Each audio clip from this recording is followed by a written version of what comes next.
What's up everyone? Kembali lagi dengan Tata di sini, di channel yang akan membahas film update, unik dan keren tentunya. Nah, di kesempatan kali ini, kita bakal mereview alur cerita dari film yang berjudul Veronica, yang dirilis di tahun 2017. Pada tahun 2017 lalu, Netflix membuat film berjudul Veronica yang diangkat dari kisah nyata. Di dalam film, menceritakan seorang gadis muda bernama Veronica bersama kedua temannya, mencoba untuk memanggil arwah ayah Veronica yang sudah meninggal menggunakan papan Ouija. By the way, apa sih papan Ouija itu? Sedikit informasi, papan Ouija adalah permainan papan datar bertuliskan 26 huruf alfabet, lalu angka 0-9, dan beberapa kata singkat iya dan tidak. Menariknya, Netflix pernah membuat survei untuk film terseram yang pernah mereka buat. Dan hanya 1:100 orang yang bisa menonton film ini sampai habis. Sisanya lari terbirit-birit. Pasti kalian penasaran dong dengan film yang katanya sangat seram ini. Oke, langsung aja lenturkan badan, jernihkan pikiran, karena video ini padat hiburan. Selamat menyaksikan.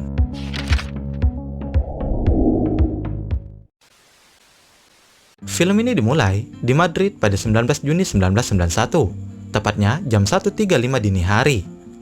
Beberapa mobil polisi sedang melaju ke sebuah tempat, yang mana sebelumnya seseorang telah meminta pertolongan. Inspektur Jose Ramore Romero bersama anak buahnya mencoba memasuki salah satu rumah di sebuah apartemen yang diyakini sebagai lokasi yang meminta pertolongan. Terlihat keadaan di dalam rumah itu sangat berantakan, dan juga terlihat ada noda darah yang mengarah sebuah ruangan. Ketika para petugas memasuki ruangan itu, mereka pun terkejut. Dan seketika, scene berpindah ke seorang remaja wanita yang bernama Veronica. Ternyata, scene dari film ini mundur ke 3 hari sebelumnya, tepatnya pada hari Kamis 12 Juni 1991. Sesaat setelah bangun tidur, Veronica langsung menjalankan aktivitasnya. Di sini, Veronica mempunyai 3 orang adik, yang bernama Irene, Lucia, Antonito. Setelah selesai membangunkan ketiga adiknya, Veronica menyempatkan masuk ke dalam kamar mamanya untuk mengambil sebuah foto. Ya, diketahui kalau itu adalah foto ayahnya. Dan film Veronica pun baru dimulai.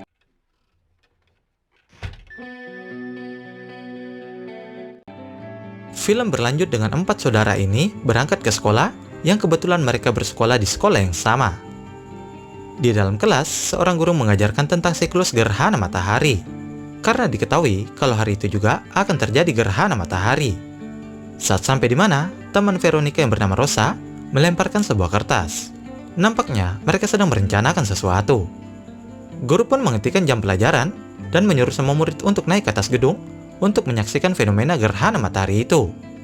Di saat semua murid-murid naik ke atas gedung, Veronica, Rose, dan Diana malah masuk ke sebuah ruangan bawah tanah. Dan di sini terungkap kalau mereka akan memainkan papan Ouija untuk memanggil arwah ayah Veronica dengan sebuah foto yang sebelumnya sudah dibawa Veronica. Permainan pun dimulai, lalu mereka terkejut ketika gelas itu bergerak dengan sendirinya. Veronica pun bertanya apakah makhluk yang menggerakkan gelas itu adalah ayahnya. Dan tentu saja makhluk itu menjawab iya. Keanehan mulai terjadi ketika gerhana matahari sudah tertutup dengan sempurna. Dan di saat yang bersamaan, gelas yang mereka gunakan pun pecah. Sontak, Rose dan Diana pun ketakutan. Tapi tidak dengan Veronica yang hanya terdiam tanpa kata. Sampai di mana, keadaan semakin mencekam dan seketika ruangan menjadi gelap. Setelah itu, Rose dan Diana menemukan Veronica yang dalam keadaan aneh.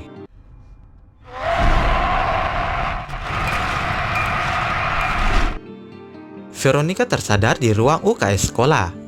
Setelah dirasa cukup baik, Veronica pun membawa adik-adiknya pulang. Tapi sebelumnya mereka mampir ke tempat kerja mamanya. Ketika di rumah, Veronica mencoba menaruh papan Ouija itu di atas lemari. Tapi kemudian, papan itu terjatuh dan terulang lagi hingga 2 kali. Ketika sedang makan siang, Veronica bertingkah aneh, di mana terlihat kalau tangannya bergetar.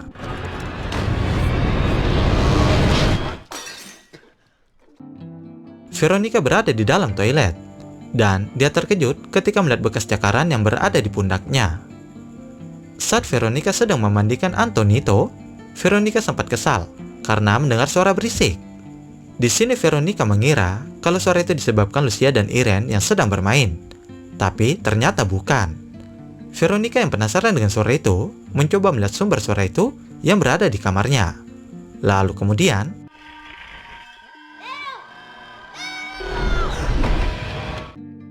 di saat yang bersamaan, Antonito pun berteriak memanggil Veronica. Dengan sekuat tenaga, Veronica mencoba mendatangi adiknya. Dan ternyata badan Antonito sudah melepuh kemerahan karena air bak mandi berubah menjadi panas. Di tengah malam, Veronica yang sedang tertidur langsung terbangun ketika mendengar suara pintu lemari yang terbuka dengan sendirinya. Saat Veronica melihat ke dalam lemari itu, dia menemukan Lucia dan Irene di dalam sana. Di saat yang sama, Veronica pun melihat ayahnya dengan jelas. Tapi secara tiba-tiba, tangan misterius langsung menarik Veronica ke atas kasur. Di saat Veronica berusaha keras untuk menyelamatkan diri, tiba-tiba ternyata Veronica hanya bermimpi dan terbangun di hari Jumat 13 Juni 1991. Setelah itu, mereka berempat berlari ke sekolah karena mengetahui kalau mereka sudah terlambat. Di dalam kelas, Veronica melihat perubahan sikap Rose dan Diana. Terlihat kalau mereka berdua tak mau menyapa dan menatap Veronica. Veronica yang kesal akhirnya meminta izin untuk ke toilet. Tapi ternyata Veronica malah masuk ke ruangan bawah tanah yang kemarin dia masuki bersama Rose dan Diana. Di sana, Veronica bertemu dengan suster kematian. Ya, kira-kira begitulah murid-murid memanggilnya. Ternyata, suster kematian ini punya sedikit kemampuan supranatural. Walaupun tidak bisa melihat, tapi dia tahu apa yang Veronica lakukan di tempat itu. Lalu, suster kematian melakukan sedikit penerawangan. Di sini, suster kematian memperingatkan Veronica untuk selalu menjaga adik-adiknya, karena diketahui kalau arwah yang kemarin dipanggil Veronica sudah melekat di tubuh Veronica. Saat di rumah, Veronica membuka buku tentang hal-hal gaib dan semacamnya. Dari buku itu, Veronica mulai membuat penangkal hantu untuk melindungi adik-adiknya. Veronica yang baru saja ingin keluar dari kamar adiknya, tiba-tiba terkejut karena secara tiba-tiba sebuah mainan menyala dengan sendirinya. Di saat yang bersamaan, ada sebuah bayangan misterius yang langsung membakar penangkal hantu yang sebelumnya sudah dipasang Veronica. Menyadari kalau adik-adiknya dalam keadaan bahaya, Veronica mencoba menghentikannya. Tapi sayangnya, Veronica tidak bisa karena ada sesuatu yang memegang tangannya. Sampai akhirnya, bayangan itu langsung mencekik leher Lucia.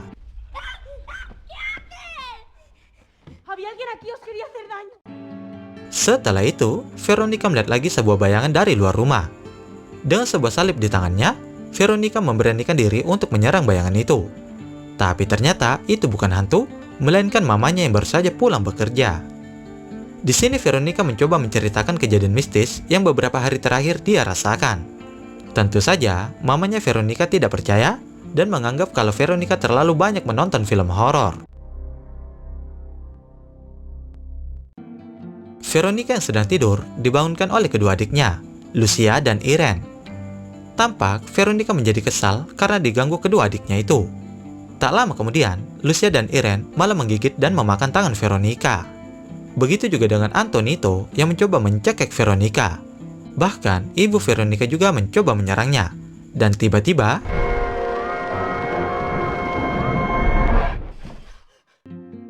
lagi-lagi Veronica hanya bermimpi dan terbangun di hari Sabtu 14 Juni 1991. Ternyata, darah yang ada di dalam mimpinya itu benar-benar terjadi. Karena di saat itu juga, Veronica mengalami menstruasi. Ketika sedang membersihkan noda darah itu, Veronica berniat untuk membalik kasurnya. Dan betapa terkejutnya Veronica begitu melihat bekas terbakar di bawah kasurnya. Tak hanya itu, Veronica juga menemukan bekas terbakar itu di kasur adik-adiknya.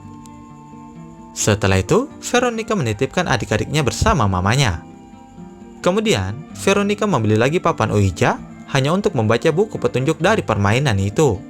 Di sini Veronica mengetahui kalau dia harus melakukan salam perpisahan untuk bisa mengusir makhluk itu. Lalu, Veronica pergi ke rumah Rose. Tapi sayangnya, Rose dan Diana sudah tidak mau lagi berurusan dengan Veronica. Hal itu disebabkan Rose yang takut dengan Veronica. Karena sebelumnya, Veronica berkata kalau dia sudah mati di hari mereka bermain papan Ouija itu.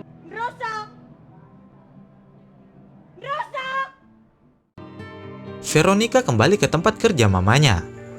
Di sini, Veronica sempat mengajak mamanya untuk pergi meninggalkan kota itu. Jelas saja, mamanya menolak permintaan Veronica itu. Ketika di rumah, Veronica pun mengajak ketiga adiknya memainkan papan Ouija itu untuk melakukan salam perpisahan. Pada malam harinya, tepat jam 23.45, Veronica sudah selesai menyatukan papan Ouija yang sebelumnya patah. Di sisi lain, Antonito sedang menggambar penangkal di setiap sudut dinding rumah.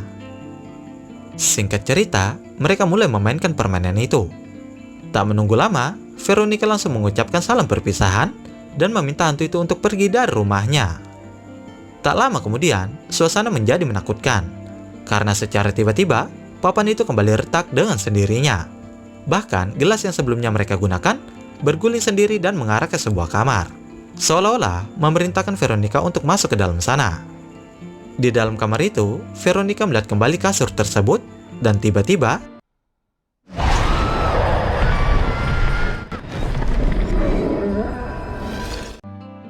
Veronica yang takut langsung mencoba menghubungi polisi untuk meminta bantuan. Di saat yang bersamaan, Antonito yang tanpa pengawasan langsung diculik hantu itu. Tak tinggal diam, Veronica mencoba menyelamatkan adiknya. Veronica sempat melewati sebuah jendela, tapi sayangnya dia terjatuh dan pingsan. Setelah beberapa saat, Veronica berhasil menemukan Antonito di ruangan itu juga. Tak menunggu lama, Veronica langsung membawa Antonito dan mengajak Lucia dan Irene untuk pergi dari sana. Di sisi lain, mamanya Veronica merasakan firasat buruk ketika melihat beberapa mobil polisi melintas dan menuju ke rumahnya. Tak lama, mamanya Veronica pun berlari pulang. Di saat sudah hampir berhasil meninggalkan tempat itu, Veronica baru menyadari kalau Antonito yang dia gendong ternyata hanya ilusi. Karena tak punya pilihan, Veronica pun kembali mencari Antonito. Hari pun berganti, Minggu dini hari jam 1.50. Nah, scene ini terhubung di scene awal film. Veronica berhasil menemukan Antonito yang berada di toilet. Tapi sayangnya, makhluk itu masih menghalangi Veronica untuk menyelamatkan Antonito. Terjadi konflik di dalam hati Veronica, di mana Veronica merasa sangat menyesal telah memainkan permainan itu, hingga harus melibatkan adiknya ke dalam posisi mengerikan itu. Dengan pecahan kaca di tangannya, Veronica berniat untuk mengakhiri hidupnya agar makhluk itu tidak lagi mengganggu keluarganya. Tapi itu tidak terjadi, karena di saat yang bersamaan makhluk itu datang dan memasukkan tangannya ke dalam mulut Veronica.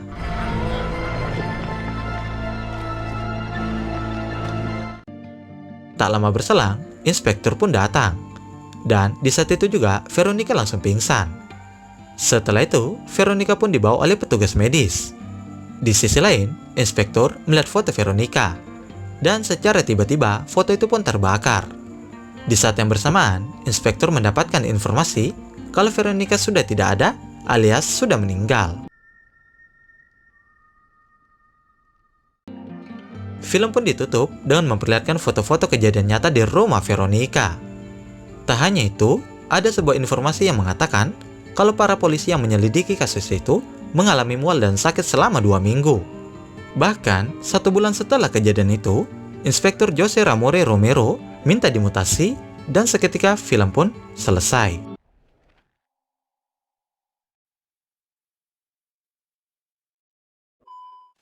Oke, itulah rangkuman alur cerita dari film Veronica. Gimana menurut kalian film ini? Ya memang sih, yang namanya dunia lain atau makhluk tak kasat mata sudah pasti ada. Jadi, alangkah baiknya kita nggak usah deh ngusik kehidupan makhluk yang jelas-jelas berbeda alam dengan manusia. Tapi, dibalik itu semua, kita ambil positifnya aja. Dan jangan lupa tulis di komen ya kalau kalian suka dengan film ini. Oke, sekali lagi kita ingatkan, karena ini hanya spoiler, demi kenyamanan silahkan kalian nonton sendiri filmnya. Terima kasih karena sudah menyaksikan video ini sampai selesai. Sampai bertemu lagi di video selanjutnya.